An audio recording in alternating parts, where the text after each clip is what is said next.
Thank you. It's good to have all ages represented here.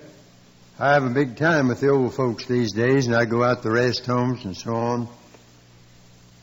I kid them a lot. I'm one of them. I can call them anything, get away with it. I can see with my bifocals. My dentures work just fine. I can live with my arthritis, but I sure do miss my mind. They love that. After all these years in the ministry, I think I'm entitled to a few observations. I'm going to make a few, whether I'm entitled or not. With your kind indulgence, I'd like to reminisce a little. And we have in Psalm 66 a suitable passage for such reverie, I think.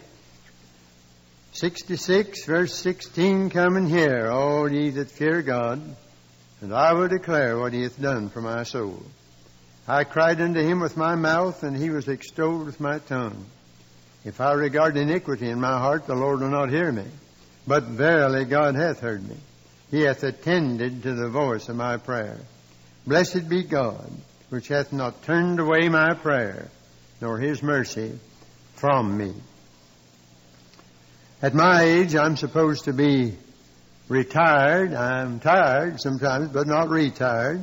In a rocking chair, drawing my Social Security and talking about the good old days that weren't so good, after all.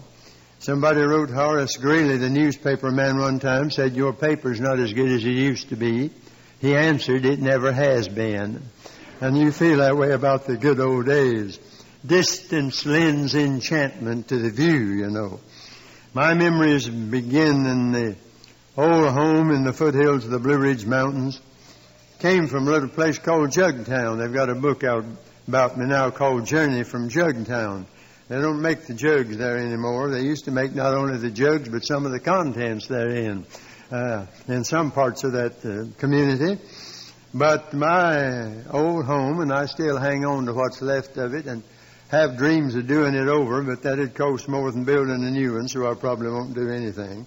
I don't live there, but I go up once in a while, and from the front porch one could always sit and see the lights at 5 towns at night.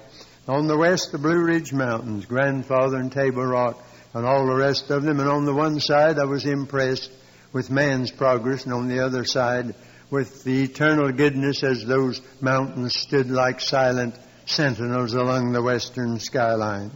I came along in 1901, which is the first year of this century. People always get mixed up about their mathematics there.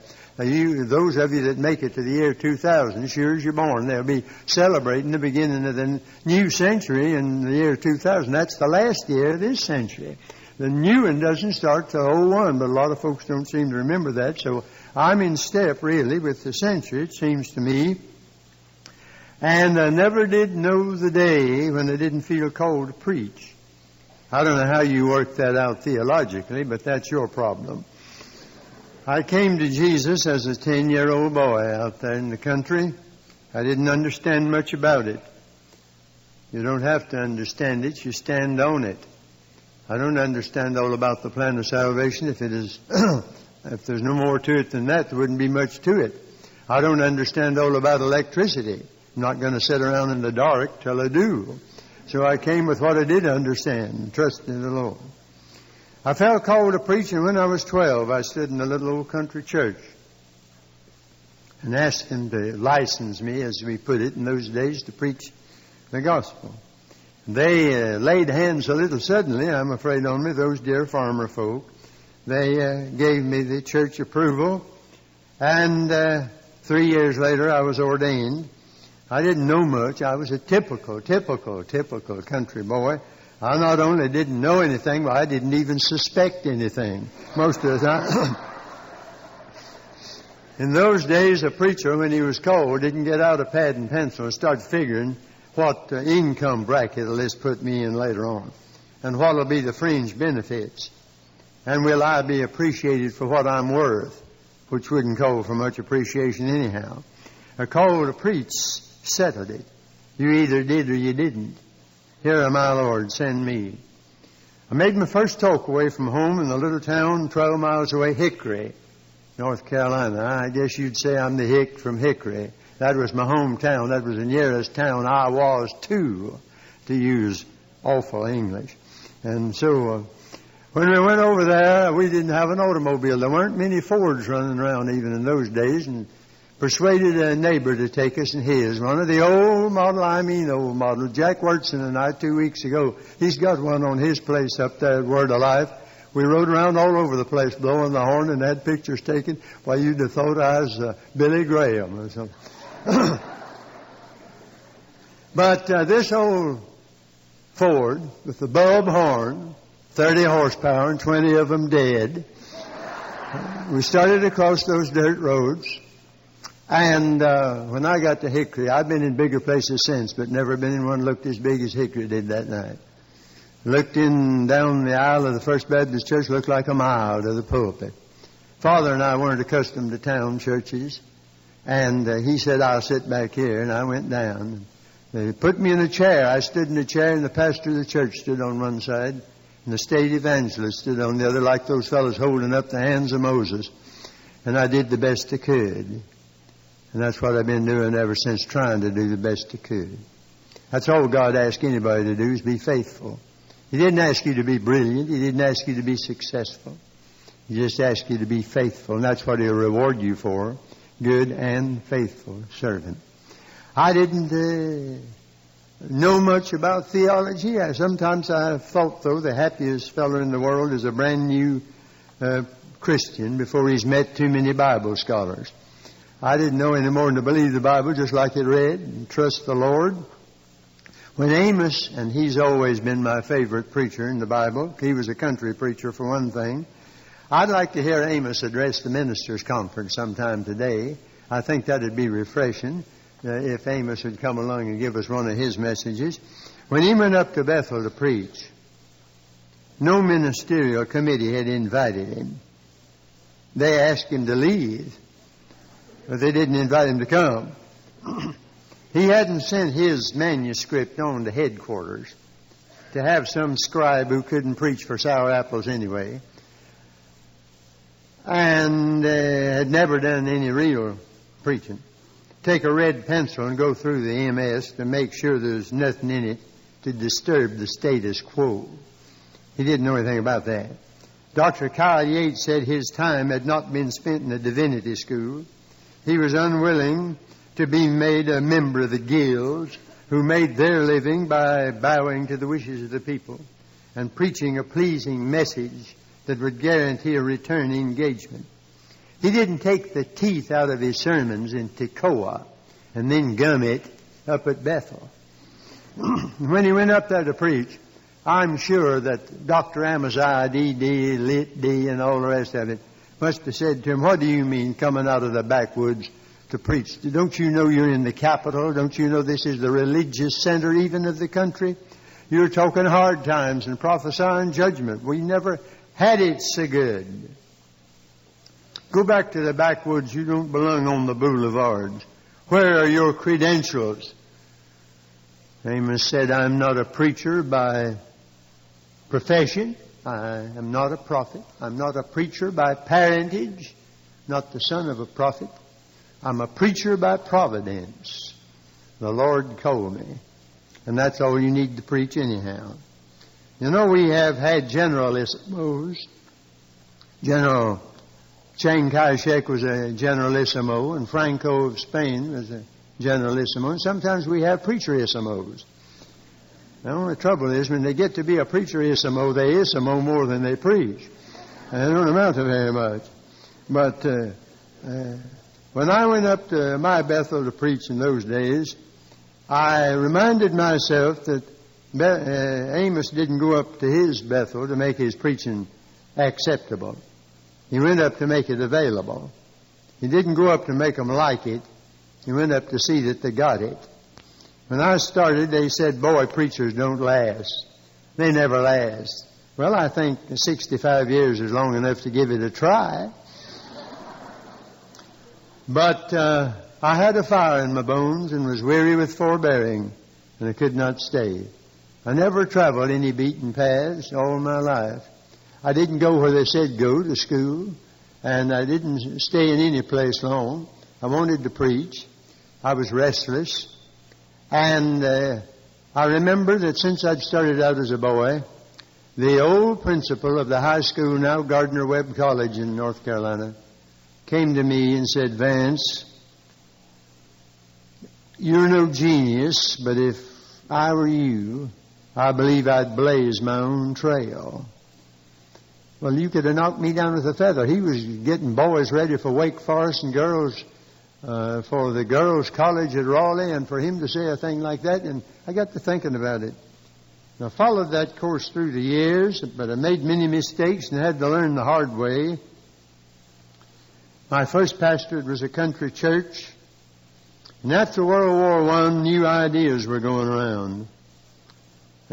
Modernism, with Harry Emerson Fosdick as its high priest, was making their appearance.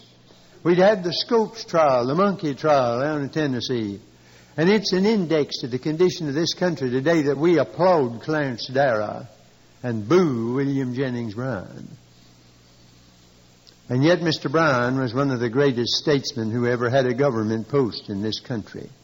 One of the greatest orators who ever opened his mouth to speak. I got to hear him a few times. I could have listened all afternoon, no matter what he talked about. But he knew God. He loved the Lord. I was impressed in those days. Looked like things were taking a turn for the better, making the world safe for democracy. That's what we fought World War I for. Some of you old-timers remember. It hasn't been safe for anything since. Certainly wasn't for democracy. But the new gospel, according to the modern mind, rather intrigued me. I found out later that it wasn't much modern, not much mind. But it did intrigue me then. And I became a bit infatuated with it. Tried to preach it. I believe still in the virgin birth. I hadn't gone that far, but I was going. And the fire went out of my bones. And finally I gave up my church and went back to the old home in the hills. People were asking what became of the boy preacher. And I had nowhere to preach. The Lord closed every door right in my face. And one day I came across a poem. It took me years to find the whole poem, but I remembered, couldn't forget, 2 lines in it. How sad will be the days in store when voice and vision come no more. I'll never forget that one. But God, who had called me, remembered my frame and knew that I was dust. And He was merciful. And then I ran into a couple of characters. Gresham Machen, that great Presbyterian, with his book on Christianity and liberalism, shook me loose. And as a young fellow, I was riding on a train one day and spotted R.A. Torrey, looking like a prophet out of the Old Testament, sitting over there. And I was brash enough to go over and engage him in conversation. He said, "What are you doing?" Well, I wasn't doing much, and my report card didn't look so good. And I said, "Well, I'm interested in this a little and that a little, and the other thing, I'm just sort of finding my way, I guess." He said, "Young man, make up your mind on one thing and stay with it." Never smiled. They used to say Torrey didn't win a lot of people to himself, but he won thousands to Jesus Christ. He was a prophet. I never forgot that. I've gone to Montrose, Pennsylvania many a time to preach the Bible conference. Stayed in his home there, his old home. Climbed that hill many a day to where he lies, buried with the tombstone, "I've fought a good fight, I've finished the course, I've kept the faith." And thank God for a prophet who could look me in the eye and say, "Make up your mind." In other words, don't go out and try to see to it that you're like a sword with one point, not like a broom with straws pointing every direction. And then it came to my inmost soul. The dear Lord made it clear to me, if you will get these highfalutin notions out of your head and go back and preach the plain old gospel you preached as a boy, I'll make a way for you. And I took him up on it. I did, and he did. And the first thing I had to do was go back to that church 3 years and preach it straight. I left the novelty shop and got in the antique shop again. Back to the things that really mattered. And I'm proud of the old-time religion. The greatest things among us today are mighty old-fashioned. Son's old-fashioned, but without it you grope in darkness. Air's old-fashioned. Without it, you gasp and die. Water's old-fashioned. No satisfactory substitute's ever been discovered.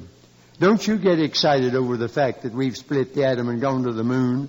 Sin's as black as ever, hell's as hot as ever, judgment's as certain, and salvation as free, and eternity's as long.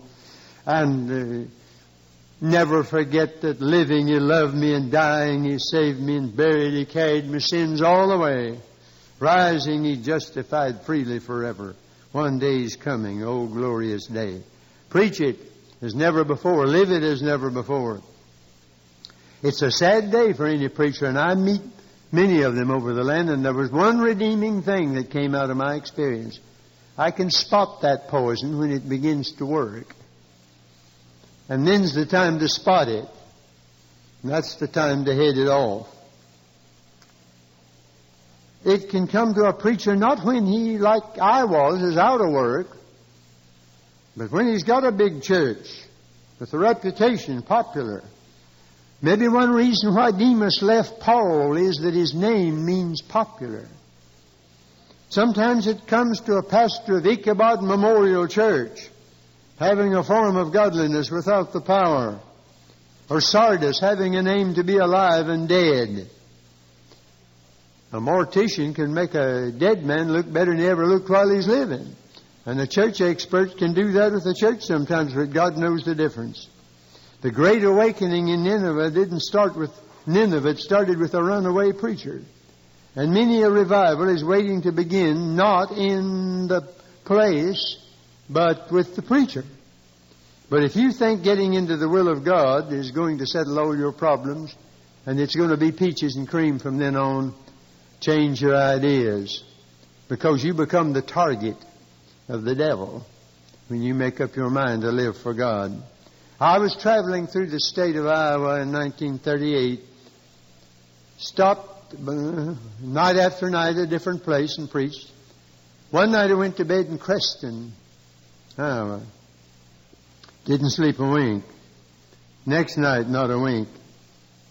And for 2 years, I was beset with insomnia, nervous exhaustion, depression. The doctors have better words than that for it. But my heart goes out to anybody who has such problems.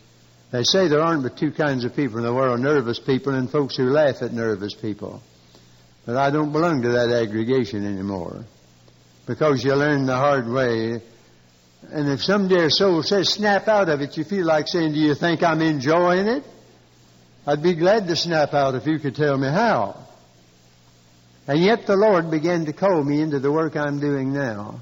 And it didn't make sense. I said, Lord, I can't sleep in any bed, let alone a different bed every week.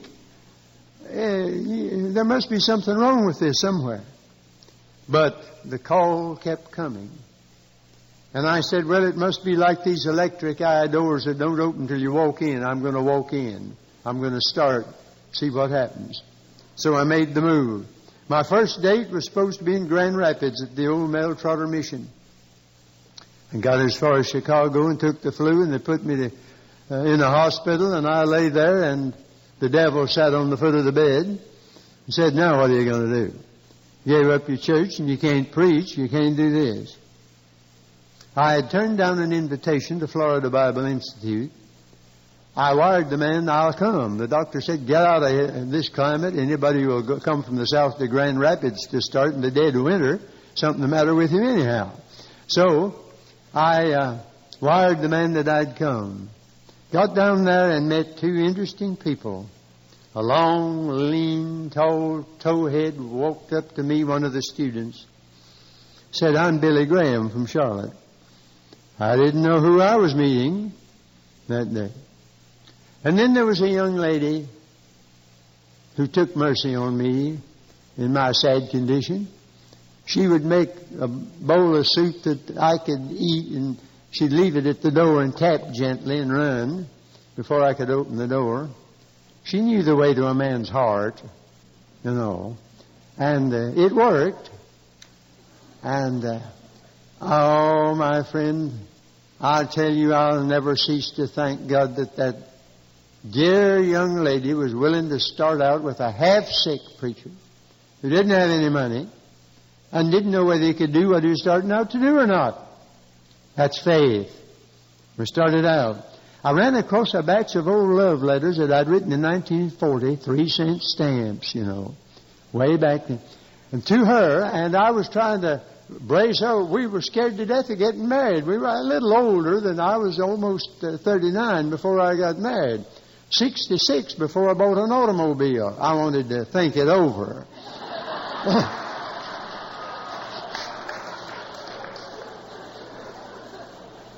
But she was willing to join hand and heart with such a preacher, start out. You'd have thought we were getting ready for a funeral instead of a wedding.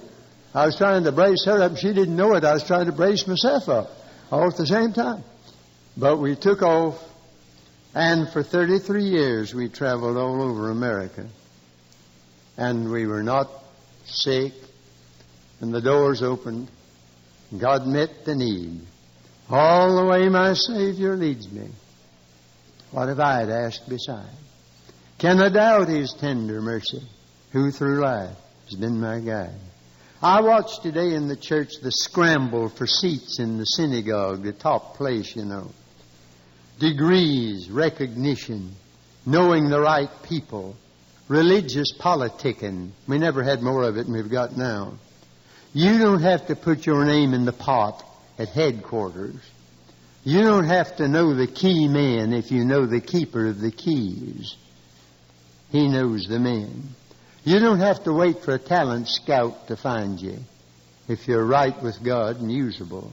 God's got a waiting list. The eyes of the Lord run to and fro looking for somebody in whose behalf He can show Himself perfect. Not show you perfect in His behalf, but Himself in your behalf. He's on the lookout. He's short-handed. He needs help. Sometimes people say, I don't know what's the matter with me. God doesn't seem to use me. Listen, friend, God will wear you out if you're usable. You just get on the usable list. He'll use you to the full extent of your usability. You find yourself saying, Lord, you're about to kill me. I didn't know you were going to use me this much. So I've been operating through these years since on a low key, simple. I don't think God ever had anything big in mind when He made me to start with. I've operated on a shoestring, never owed but $200 in my life. Borrowed that when I was a boy to go to school. My dad said, I want you to keep away from three things, debt, dirt, and the devil. Said they're all from the same source.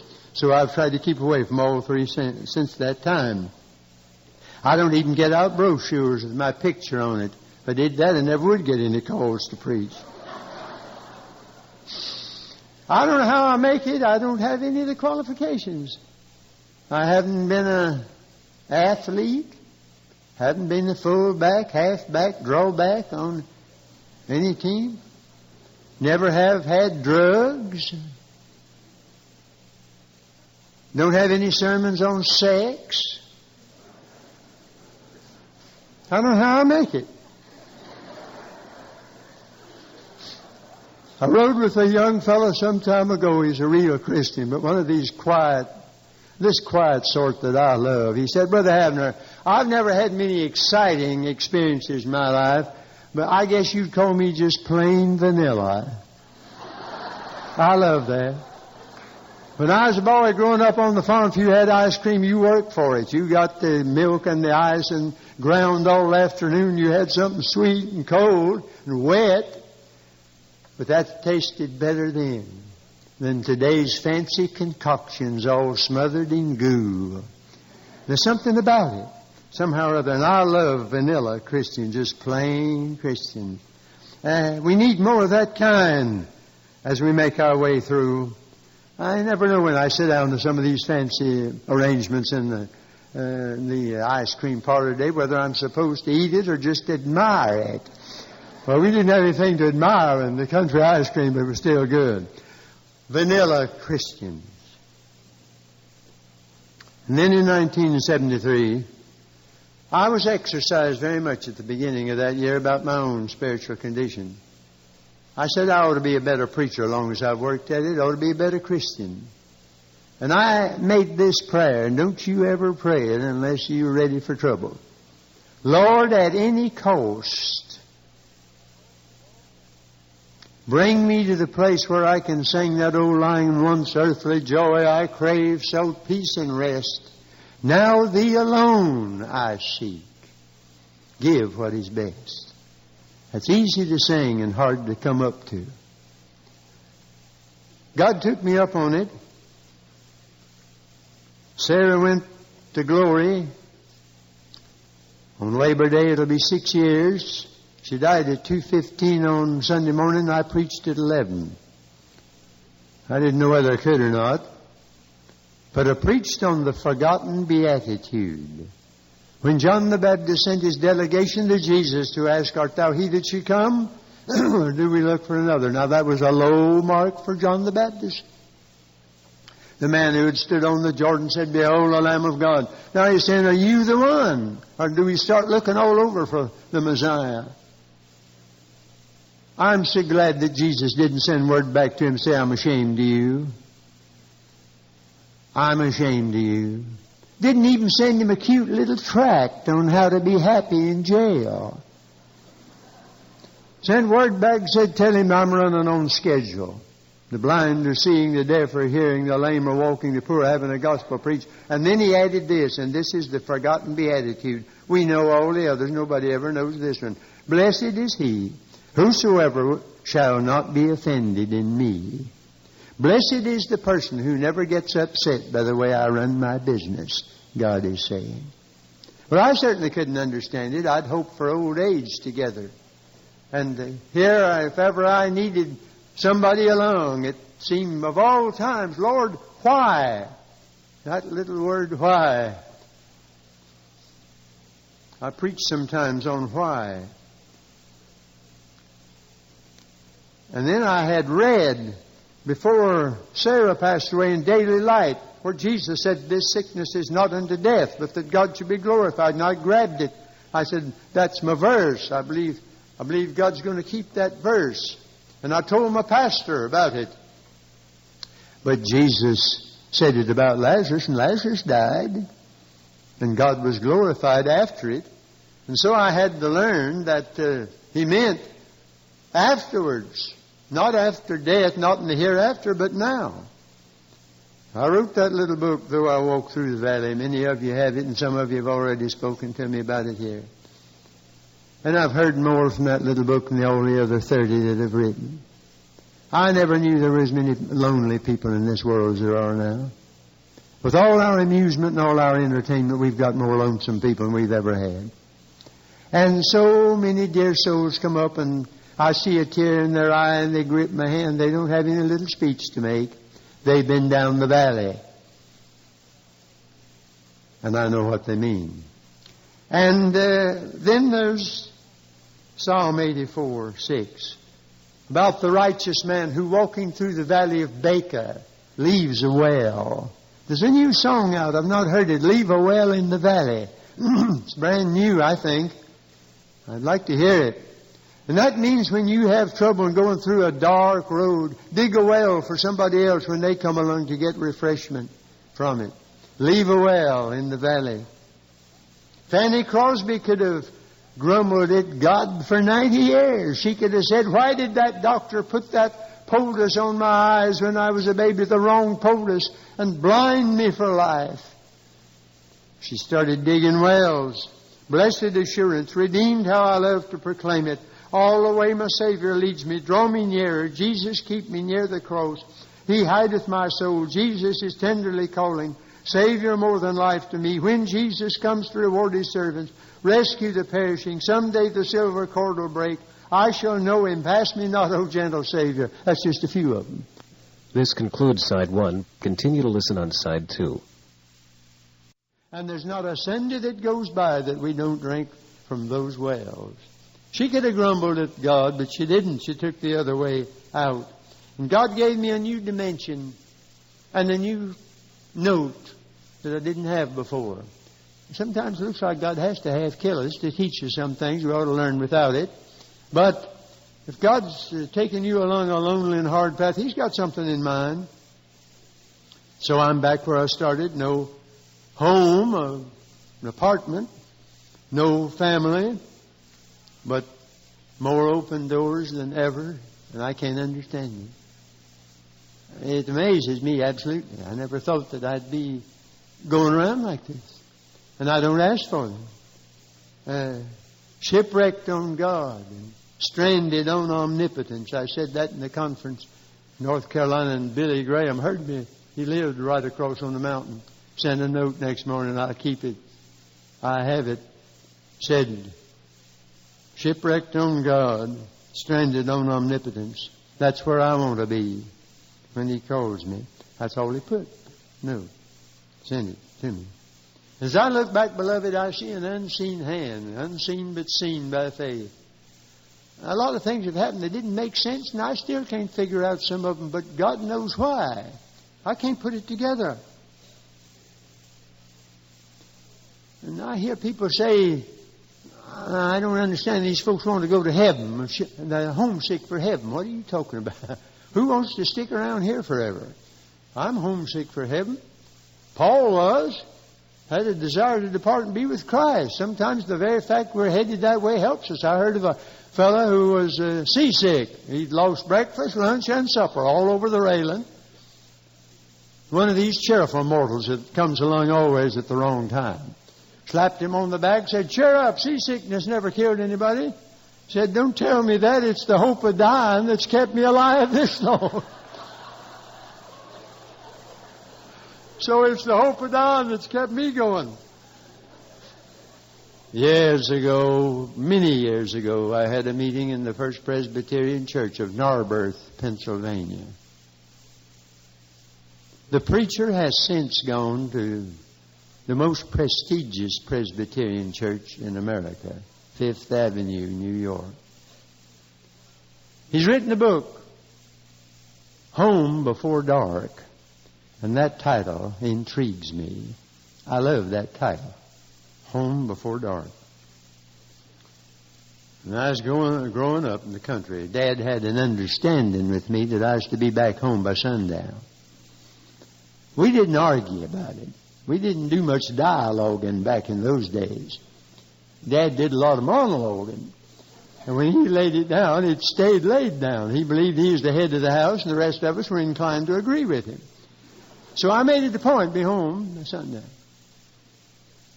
And you know, my ambition as I stand here this morning, I want to get home before dark.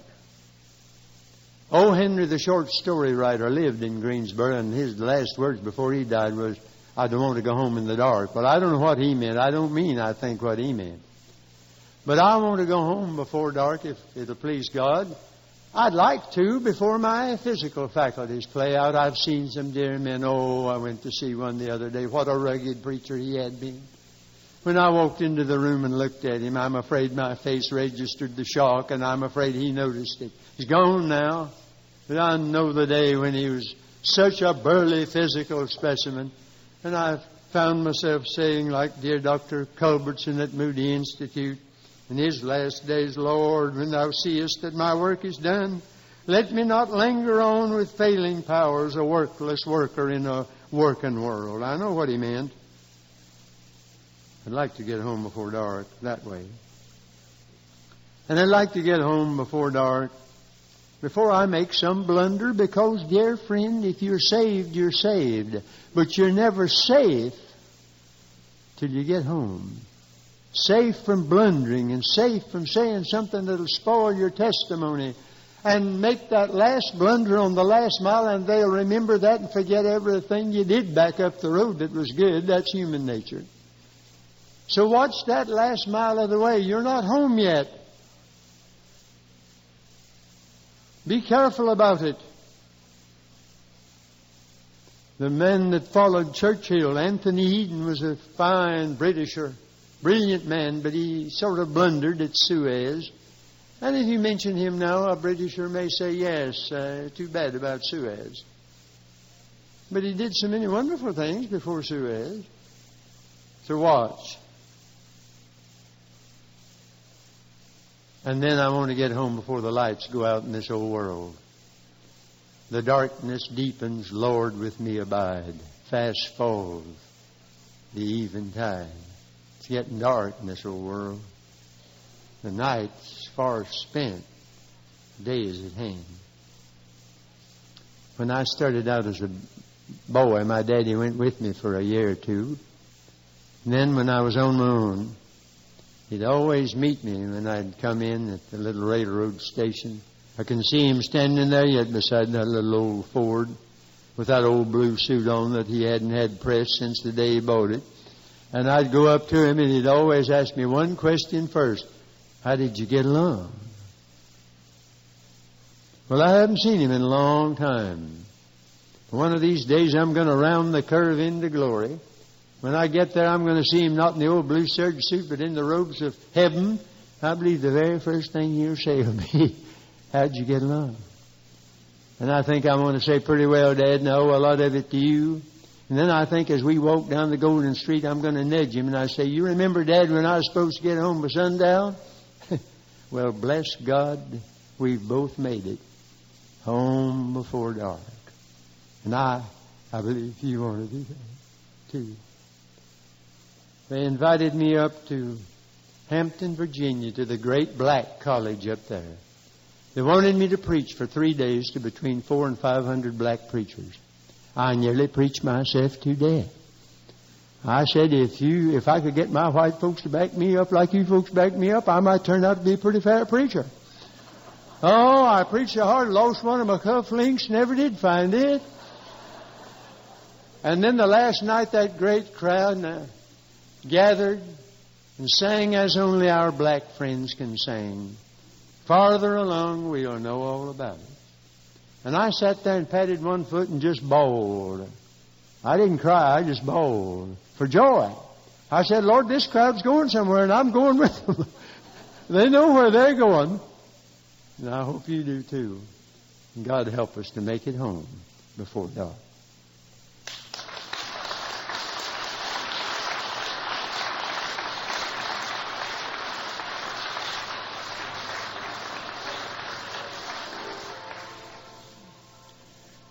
We'll all be there someday, sinners saved by old-time grace. All because of God's amazing grace.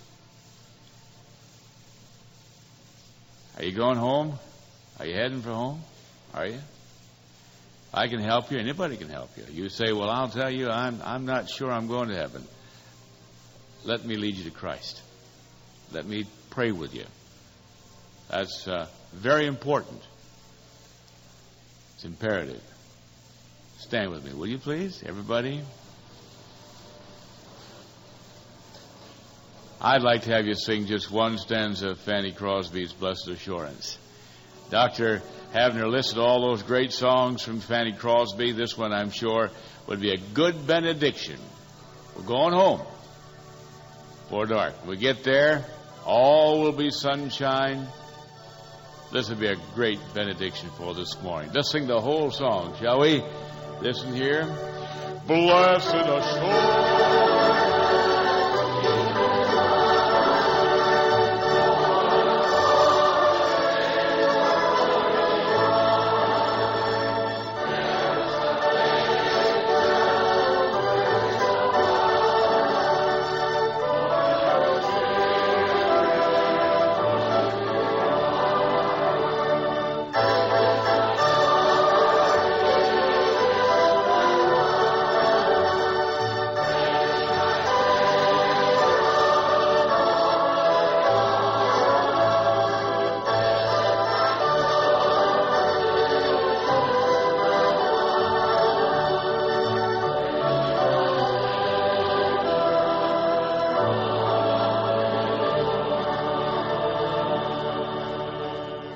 Maranatha, lo, he cometh.